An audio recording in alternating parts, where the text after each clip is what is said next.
Hello friend, स्वागत है आप लोगों का एक और नए वीडियो में। जैसे कि आप सब जानते हैं कि बहुत ही जल्द बिहार पुलिस का एग्ज़ाम होने वाला है और आप लोगों की तैयारी कितनी हुई है, चलिए इस वीडियो में प्रैक्टिस सेट के माध्यम से जानते हैं।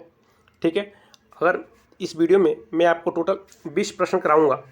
ठीक है, और जिन बच्चों का अगर जवाब 20 प्रश्न में से जो बच्चे 15 प्रश्न का आंसर राइट देते हैं, सही आंसर देते हैं 15 प्रश्न का, तो समझ जाइए उनकी तैयारी बहुत बढ़िया है।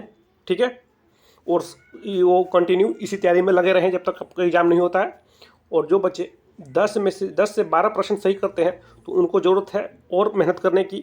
ठीक है, कम से कम आपको 15 प्लस प्रश्न सही करने ही पड़ेंगे, तभी आप एग्ज़ाम में क्वालिफाई कर पाइएगा। ठीक है, क्योंकि कंपटीशन बहुत हार्ड है। तो चलिए आप लोग अपना ट्राई कीजिए कि आप लोगों की तैयारी कितनी हुई है। ठीक है, आपका स्कोर कितना आ रहा है। चलिए पहला प्रश्न देखिए, पैरा शूटिंग अनुशासन में मेजर ध्यानचंद खेल रत्न 2021 किसने जीता? तो फटाफट अपना आंसर लगाइए कि जो पैरा शूटिंग अनुशासन में मेजर ध्यानचंद खेल रत्न 2021 जीता था, वो किसने जीता था? तो फटाफट अपना आंसर लगाइए। इसका राइट आंसर क्या होगा? तो चलिए इसका राइट आंसर देखते हैं। इसका राइट आंसर जो ऑप्शन नंबर बी, याद रखिएगा, अवनी लिखारा। ठीक है, अवनी लिखारा ने जीता था। ठीक है, याद रखिएगा। तो जिन बच्चों ने अपना आंसर बी लगाया है एकदम राइट आंसर है उनका। चलिए प्रश्न नंबर 2 देखिए, चेकमेट शब्द का प्रयोग निम्नलिखित में से किस खेल में किया जाता है? वेरी वेरी इंपॉर्टेंट है, तो फटाफट अपना आंसर लगाइए। ध्यान से पढ़ लीजिए क्या पूछ रहा है चेकमेट। तो आप बताइए चेकमेट शब्द का जो प्रयोग है वो किस खेल में किया जाता है? फटाफट अपना आंसर लगाइए। तो चलिए इसका राइट आंसर देखते हैं। इसका राइट आंसर हो जाएगा ऑप्शन नंबर बी, चेस में किया जाता है। याद रखिएगा, जो चेकमेट का शब्द का प्रयोग है वो चेस खेल में किया जाता है, यानी कि शतरंज में किया जाता है। ठीक है, चलिए प्रश्न नंबर 3 देखिए, निम्न में से कौन सा तत्व सर्वाधिक विद्युत ऋणात्मक है? तो बताइए, 4 ऑप्शन आपके सामने हैं, इसमें से जो विद्युत ऋणात्मक तत्व है उसको पहचानना है कि कौन सा है इसमें से, चारों में से। तो फटाफट अपना आंसर लगाइए। ठीक है, कोशिश कीजिए फटाफट सवाल को जवाब देने की। ठीक है, क्योंकि बहुत सारे बच्चे जो एग्ज़ाम देने जाते हैं तो अभी कन्फ्यूजन में ही वो लोग नहीं कर पाते हैं, तब तक उनका टाइम पूरा हो जाता है। ठीक है, तो फटाफट अपना आंसर लगाइए। इसका राइट आंसर हो जाएगा ऑप्शन नंबर ए, फ्लोरीन। ठीक है, फ्लोरीन सर्वाधिक विद्युत ऋणात्मक तत्व है। ठीक है, याद रखिएगा फ्लोरीन, ऑप्शन नंबर ए। जिन बच्चों ने ऑप्शन ए लगाया है उनका जवाब एकदम राइट है। चलिए प्रश्न नंबर 4 देखिए, भूजल पेयजल का बेहतर स्रोत है क्योंकि इसमें क्या कम होता है? तो बताइए इसमें क्या कम होता है? जो भूजल पेयजल का जो बेहतर स्रोत है क्योंकि इसमें कम होता है, क्या कम होता है? तो फटाफट अपना आंसर लगाइए आप लोग। इसका राइट आंसर क्या होगा? तो चलिए इसका राइट आंसर देखते हैं। इसका राइट आंसर हो जाएगा option number C, arsenic. Arsenic कम होता है इसमें। ठीक है, तो याद रखिएगा ऑप्शन नंबर सी। जिन बच्चों ने ऑप्शन सी लगाया है एकदम राइट है। चलिए प्रश्न नंबर 5 देखिए, भारत में निम्नलिखित में से किस नृत्य में शंभू महाराज के योगदान के लिए पद्मश्री से सम्मानित किया गया? तो फटाफट अपना आंसर लगाइए कि जो शंभू महाराज के योगदान के लिए पद्मश्री से सम्मानित किया गया था, तो किस नृत्य के लिए किया गया था उन्हें? तो फटाफट अपना आंसर लगाइए। इसका राइट आंसर क्या होगा? फटाफट अपना आंसर लगाइए इसका। तो इसका राइट आंसर हो जाएगा ऑप्शन नंबर सी, याद रखिएगा, कथक नृत्य के लिए इनको सम्मानित किया गया था। ठीक है, पद्मश्री से। याद रखिएगा किस नृत्य के लिए? कथक नृत्य के लिए। और ये इन्हें कब सम्मानित किया गया था इन्हें? तो 1958 में इन्हें सम्मानित किया गया था। अगर डेट याद कर सकते हैं तो याद कर लीजिएगा, इंपॉर्टेंट है। चलिए प्रश्न नंबर 6 देखिए, निम्नलिखित में से कौन सा खेल रैकेट से खेला जाता है? तो फटाफट अपना आंसर लगाइए। 4 खेलों के नाम दिए गए हैं इसमें, इसमें से आपको पहचानना है कौन सा खेल है वो रैकेट से खेला जाता है। क्योंकि हर एक एग्जाम में आप तो जानते ही हैं कि खेल से संबंधित 2 से 3 प्रश्न पूछे जाते हैं हर एक एग्जाम में, बिहार पुलिस के एग्जाम में भी। तो फटाफट अपना आंसर लगाइए आप लोग। इसका राइट आंसर क्या होगा? तो बताइए इसका राइट आंसर क्या होगा। जो रैकेट से खेला जाता है, तो इसका राइट आंसर हो जाएगा ऑप्शन नंबर डी, सबकेश। ठीक है, तो याद रखिएगा ऑप्शन नंबर डी एकदम राइट आंसर हो जाएगा इसका, सबकेश। चलिए प्रश्न नंबर 7 देखिए, वातावरण में सल्फर डाइऑक्साइड की मात्रा को किसके प्रयोग से कम किया जा सकता है।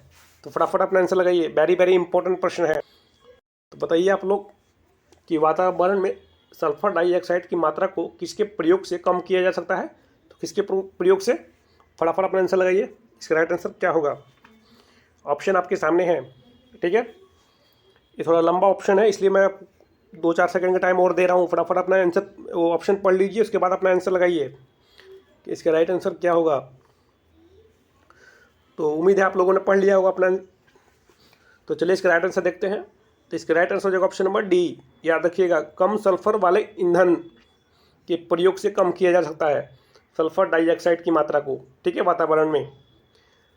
तो ऑप्शन नंबर डी एकदम राइट है। जिन बच्चों ने अपना ऑप्शन डी लगाया है एकदम उनका तो जवाब सही है।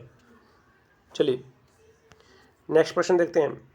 प्रश्न नंबर 8 देखिए, मच्छरों के जैविक नियंत्रित के लिए निम्नलिखित में से किसका प्रयोग किया जाता है। तो फटाफट अपना आंसर लगाइए। मच्छरों के जैविक नियंत्रित के लिए निम्नलिखित में से किसका प्रयोग किया जाता है इसमें से। तो फटाफट अपना आंसर लगाइए, इसका राइट आंसर क्या होगा। वेरी वेरी इंपॉर्टेंट प्रश्न है। ऐसे ही प्रश्न बिहार पुलिस में देखने को मिलते हैं और सबसे ज़्यादा बच्चे इस ऐसे ही प्रश्न में फंसते हैं। तो फटाफट अपना आंसर लगाइए। तो चलिए इसका राइट आंसर देखते हैं। इसका राइट आंसर हो जाएगा ऑप्शन नंबर बी। याद रखिएगा, गैम्बुसिया। ठीक है, गैम्बुसिया का प्रयोग किया जाता है। ठीक है, याद रखिएगा ऑप्शन नंबर बी एकदम करेक्ट आंसर है। चलिए प्रश्न नंबर 9 देखिए, निम्नलिखित में से कौन सा क्षेत्र कलिदा सम्मान द्वारा प्रदान नहीं किया जाता है। तो फटाफट अपना बताइए, निम्नलिखित में से कौन सा क्षेत्र कलिदा सम्मान द्वारा प्रदान नहीं किया जाता है। तो फटाफट अपना आंसर लगाइए, इसका राइट आंसर क्या होगा।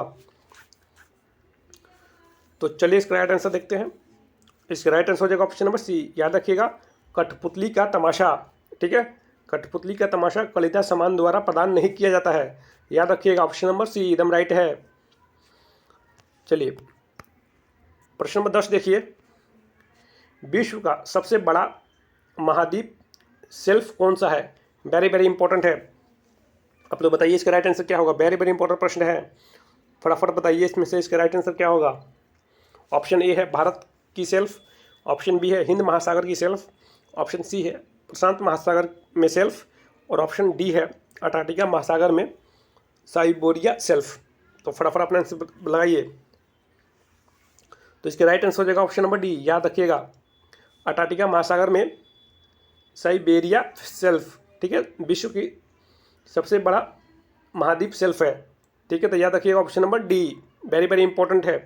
कहीं कहीं ऑप्शन में इतना ही नाम दे देगा साइबेरिया शेल्फ, तो समझ जाइएगा इतना भी नाम देगा तो यही इसका राइट आंसर यही होगा, पूरा नाम नहीं देता है। ठीक है, चलिए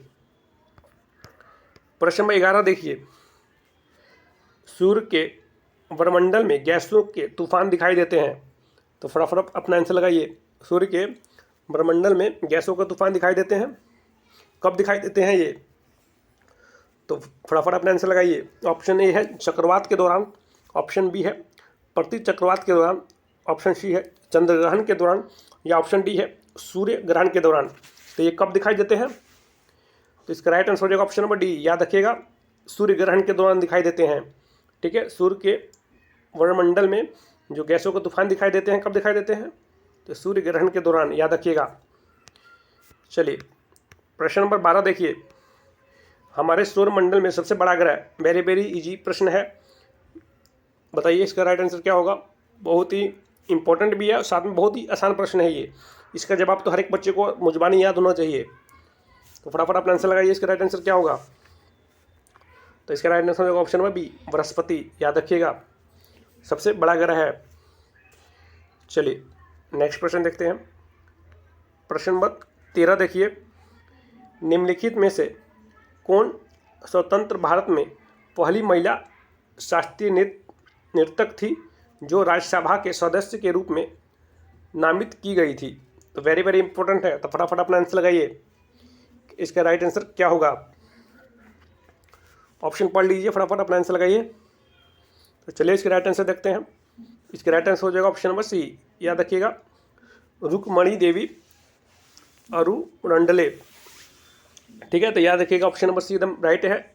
जिन बच्चों ने इसका ऑप्शन सी दिया है उनका जवाब एकदम राइट है। चलिए प्रश्न नंबर 14 देखिए।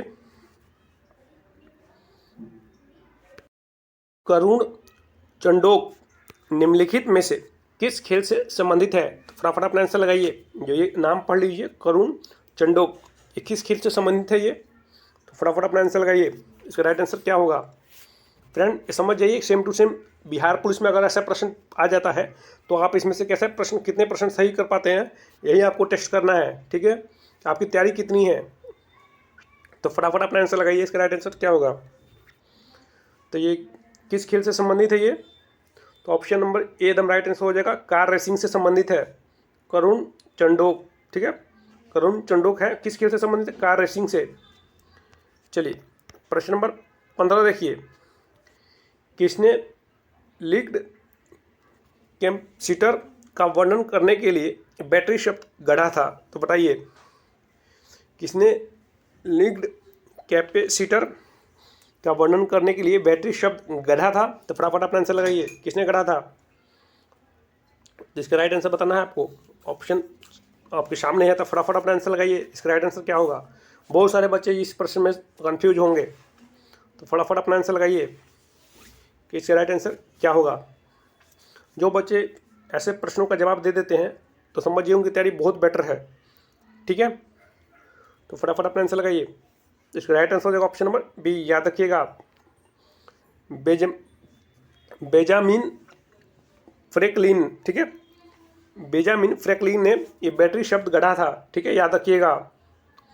तो जिन बच्चों ने ऑप्शन बी लगाया है एकदम राइट है। चलिए प्रश्न नंबर 16 देखिए। गुलामगिरी पुस्तक के लेखक कौन है? वेरी वेरी इंपॉर्टेंट है, फटाफट अपना आंसर लगाइए। गुलामगिरी ये पुस्तक है, उसके लेखक कौन है? तो फटाफट अपना आंसर लगाइए। ऑप्शन ए है रमाबाई, ऑप्शन बी है नारायण, ऑप्शन सी है ज्योतिराव फुले, ऑप्शन डी है हरिदास ठाकुर। तो चलिए इसका राइट आंसर देखते हैं। इसका राइट आंसर हो जाएगा ऑप्शन नंबर सी, ज्योतिराव फुले गुलामगिरी पुस्तक के लेखक है। याद रखिएगा, वेरी वेरी इंपॉर्टेंट है। चलिए फ्रेंड, कंपटीशन में फिर बोल रहा हूँ बहुत हार्ड है, बहुत सारे बच्चे इसमें बिहार पुलिस में फॉर्म अप्लाई किए हैं। अगर आप लोग वर्दी लेना चाहते हैं तो तैयारी बेटर कीजिए, मेहनत कीजिए, क्योंकि बिना मेहनत के कुछ नहीं होने वाला है। ठीक है, एग्जाम से लेके फिजिकल तक आपको मेहनत करनी ही पड़ेगी, तभी आप वर्दी ले पाइएगा, अन्यथा आप वर्दी पहनने का सपना भूल जाइए। जोश रखना पड़ेगा आप में कि भाई मैं किसी सिचुएशन में वर्दी लेना है तो लेना है, उसके लिए दिन रात पढ़ाई करना पड़े करूँगा, दिन रात दौड़ना पड़े दौड़ूंगा, तभी आप वर्दी ले पाइएगा।